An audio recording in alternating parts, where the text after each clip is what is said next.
We end tonight on this Easter Sunday at a 214-year-old Baptist church in Alexandria, Virginia, outside Washington, D.C. James Brown introduces us to the pastor who has tripled the size of his flock with the help of hip-hop.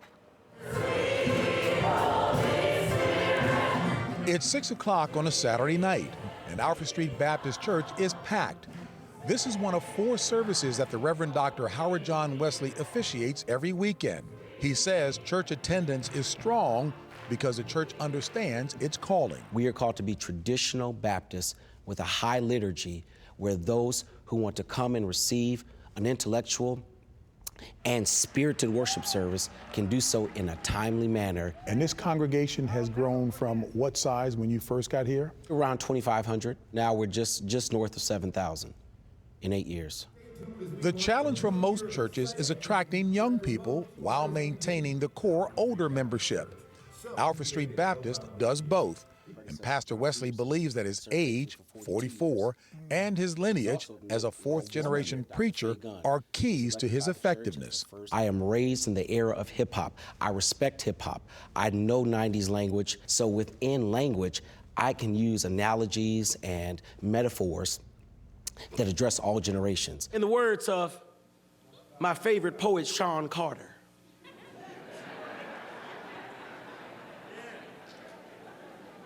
for those over 45, that's Jay-Z. Sean Carter argues that a couple dollars shut up our holler. His style and substance has certainly attracted 15-year-old Madison Wellborn. He doesn't make you feel bored or at home or laid back. He's making you involved in wanting to be at church, and that's something I really do like and find great about Pastor Wesley. His most well-received sermons mix contemporary topics with a biblical message. In one sense, saints, I'm outraged. In 2012, he gave a sermon while wearing a hoodie as he addressed the Trayvon Martin shooting.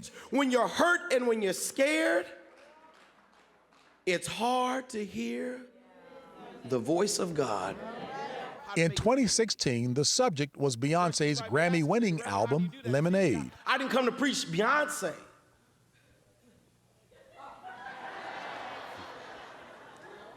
I came to preach Bible. And you can't get out of the first book of the Bible without being introduced to a brother who's got a PhD in lemonade. His name is Joseph. We knew the preaching was good. What we didn't know at that time how good his teaching was. Deacons James Garrett and Patricia Wallace led the committee that hired Dr. Wesley 8 years ago. And how many applicants did you get? We had 108. 108 applicants. Yes. But hiring Pastor Wesley wasn't without its challenges. At first, he turned down the job. But after realizing he made a mistake, Wesley came to Alfred Street to personally ask the congregation to reconsider him. The pulpit committee had given me a list of questions of things they thought the congregation was going to ask. And after getting up in humility, saying I made a mistake, none of those questions were asked. Not one. I think that transparency, along with that vulnerability, is what attracts people to be part of the church. Whatever you do, I'll still be strong. Alfred Street and Pastor Wesley have grown together.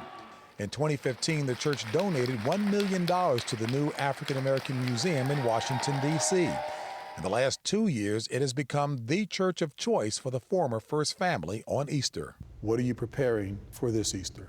I welcome the president at all times, but I also want to welcome that homeless man off the street who maybe on Easter Sunday is looking just for a family of faith to put their arms around him. James Brown, CBS News, Alexandria, Virginia.